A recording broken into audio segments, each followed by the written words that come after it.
Hello दोस्तों, how are you? Welcome back my YouTube channel SS English classes 8449 में। तो students, मैं आज आपको पढ़ाने जा रहा हूं is about to, are about to, am about to, यानी कि is about to, are about to, am about to का प्रयोग कब, किस कंडीशन में, कहां करेंगे। इस वीडियो में मैं आपको सब कुछ is about to, are about to, am about to के बारे में ओपनली बिल्कुल खुल के बताने जा रहा हूं। यानी हम इज अबाउट टू कब लगाएंगे, आर अबाउट टू कब लगाएंगे, एम अबाउट टू कब लगाएंगे।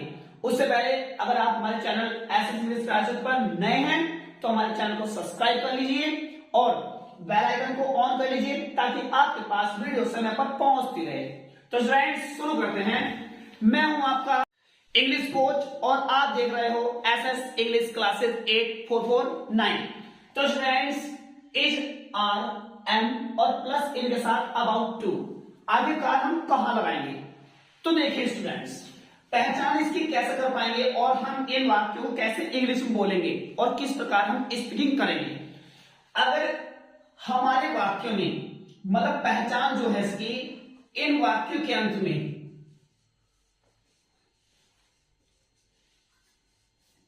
इन वाक्यों के अंत में वाला है, वाली है, वाला है, वाली है, वाले हैं, जैसे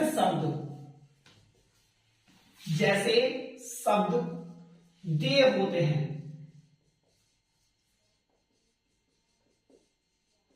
यानी कि जो हमारा is about to, are about to, am about to है, इसकी जो पहचान करेंगे हम, ऐसे ये वाक्य ऐसे होते हैं जिन वाक्यों में वाला है, वाली है या वाले हैं आएगा पक्का। अगर वाक्य के अंत में वाला है, वाली है, वाले हैं आ जाता है तो समझ जाना कि is about to, are about to से बनने वाला है। और क्या पहचान होती है इसकी, सुने। तथा किसी भी कार्य का वर्तमान, किसी भी कार्य के होने की, किसी भी कार्य के होने की वर्तमान समय में संभावना होती है। किसी भी कार्य की वर्तमान समय में होने की संभावना होती है, यानी कि किसी भी कार्य के होने की वर्तमान समय में संभावना होती है। जैसे मेहमान आने वाले हैं, क्या पता है कुछ हो जाए उनके साथ में। जैसे वर्षा होने वाली है, क्या पता ना हो गई, मौसम टल जाए, मतलब वर्षा ना हो। जैसे मरीज मरने वाला है, और क्या पता ना मरे, बचा ले डॉक्टर उसको, क्या पता उसके मरने में ना हो नसीब में। तो ऐसे वाक्य जिनमें वर्तमान समय में किसी कार्य के होने की कल्पना करी जाए या संभावना करी जाए, तो वे वाक्य होते हैं is about to, are about to, am about to वाले। क्या है आखिरकार इसका रूल? अगर ही, सी, इट और नेम आ जाए तो बेटा रखेंगे इसमें is about to, is about to, और अगर आई आता है तो रखेंगे एम अबाउट टू, और अगर यू, वी और दे, जितने भी प्लूरल होते हैं बहुवचन, इन सभी के साथ आएगा आर अबाउट टू, और रखेंगे वर्ब की फर्स्ट फॉर्म। तो दोस्तों देखो इसका फॉर्मूला, पहले नंबर पर लेंगे सब्जेक्ट, सब्जेक्ट के बाद करने लगे इज, आर, एम, उन्हीं के साथ में इज, आर, एम के साथ जो अबाउट टू है ये रख देंगे, अबाउट टू, फिर लेंगे वर्ब की फर्स्ट फॉर्म, फिर लेंगे ऑब्जेक्ट। पहचान करना बहुत जरूरी है, बार बार बता रहा हूं। अगर पहचान नहीं होगी सेंटेंस की तो सेंटेंस नहीं बनेगा, नहीं बनेगा, नहीं बनेगा। मेन चीज है पहचान। पहचान हो गई, आपको यह भी पता लग जाएगा कि वाक्य किस टेंस का है, किस प्रकार से बनाया जाएगा। ये मैं प्रेजेंट में यानी कि वर्तमान समय लिखा रहा हूं, तो वर्तमान समय कौन सा होता है? जो समय चल रहा है, जो समय चल रहा है उसको वर्तमान समय कहते हैं। देखो एग्जांपल कैसे है, देखो कॉमा लगा दिया मैंने, आसमान में तारे चमकने वाले हैं।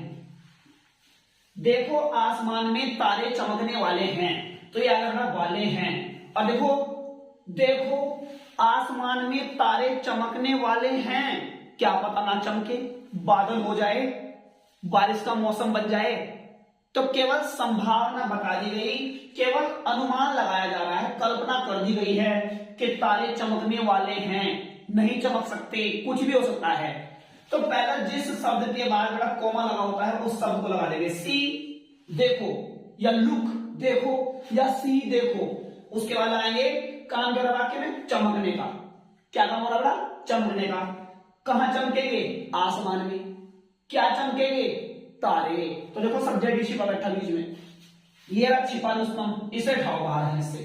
तो तारों को बोलते हैं द स्टार्स, STARS, स्टार्स।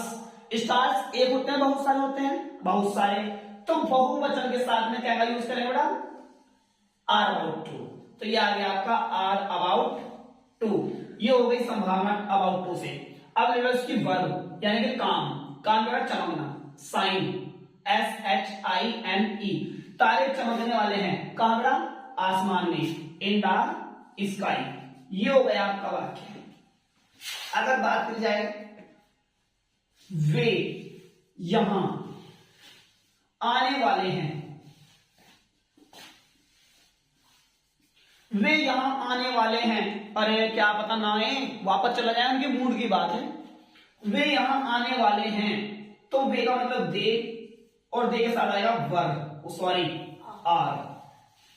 ये लिखा ना देखो दे, और ये क्या लिखा दे, तो दे के साथ में क्या आना है? Are about to. काम क्या बेटा? आने का, come. They are about to come, वे आने वाले हैं, कहां? यहां। ये वे सेंटेंस होते हैं जिन्हें हम अपनी डेली रूटीन में यूज करते हैं। जैसा अरे देख वो आने वाला, कुछ जल्दी काम निपटाओ, वो आने वाला है ना, ऐसे बोलते हो ना आप इंग्लिश में। हिंदी में बोलते हो, सिर्फ इंग्लिश में बोल रहे हैं, वह आने वाला है, ऐसे बोल रहे ना, वो आने वाला है, वो आने वाला है। तो वो का मतलब ही और इज और अबाउट टू।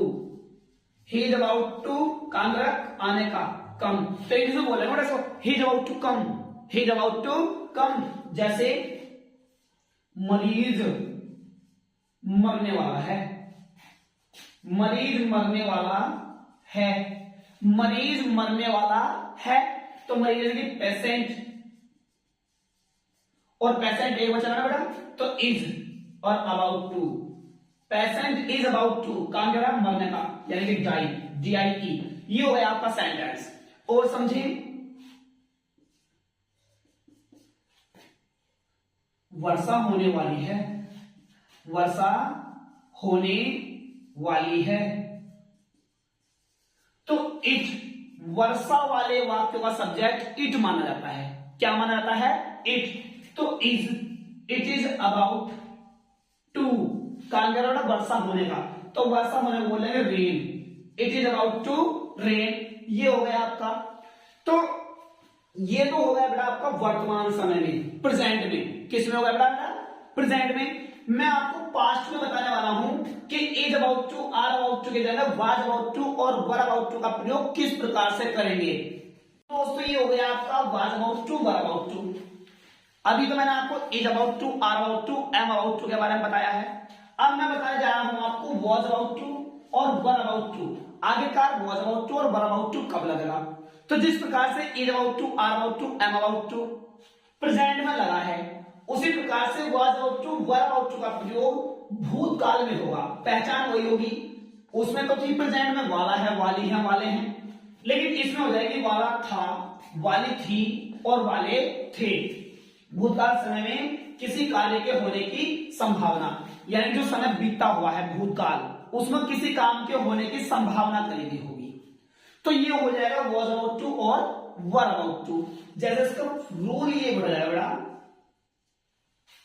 फिर से बता रहा हूं, ध्यान से सुनो थोड़ा। अगर वर्तमान में किसी कार्य के होने की संभावना हो तो is about to, are about to, am about to, यानी कि वाला है, वाली है और वाले हैं।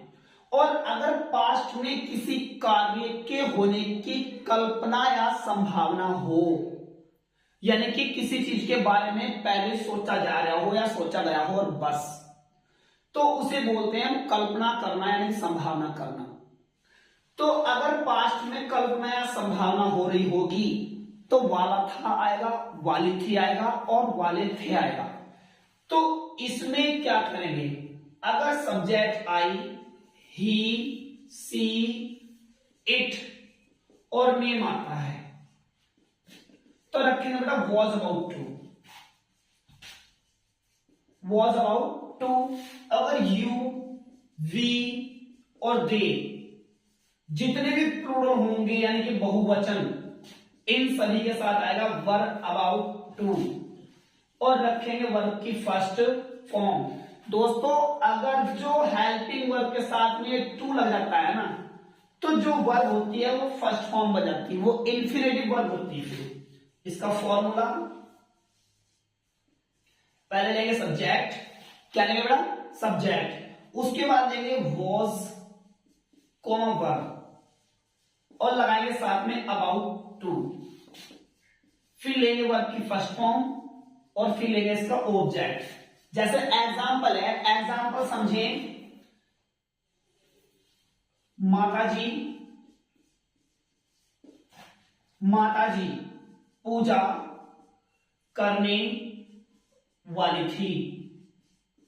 माताजी पूजा करने वाली थी पर नहीं कर पाई, कोई आ गया दरवाजा खटखटा दिया तो पूजा नहीं हो पाई। तो मदर, अब एक वचन से क्या उपयोग करेंगे बेटा वॉज, उसके बाद क्या लगाएंगे अबाउट टू, अबाउट टू पूजा करना बोलते हैं वर्शिप, WORSHIP, ये हो गया आपका सेंटेंस। उसी प्रकार से राधा स्कूल जाने वाली थी, ना गई बारिश शुरू हो गई तो राधा ने छुट्टी मार ली।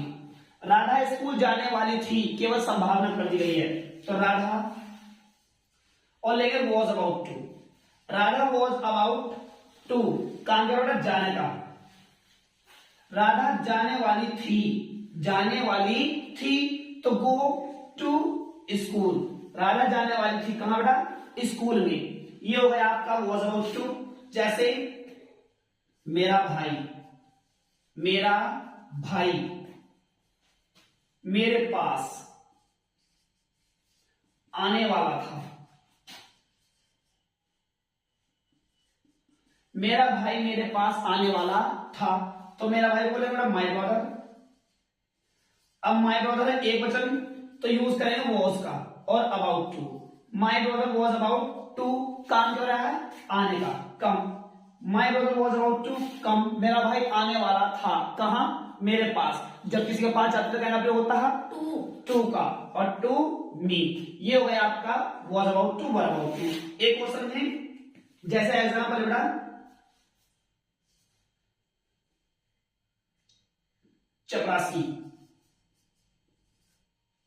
स्कूल में घंटी बजाने वाला था,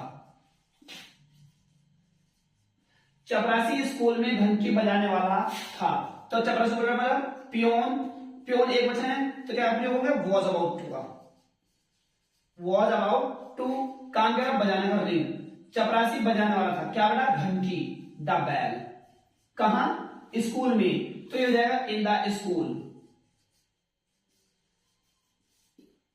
तो स्टूडेंट्स ये हो गया आपका वॉज अबाउट टू और वर अबाउट टू। उसी प्रकार से is about to, am about to और आर अबाउट टू था, अब was about to were about to हो गया।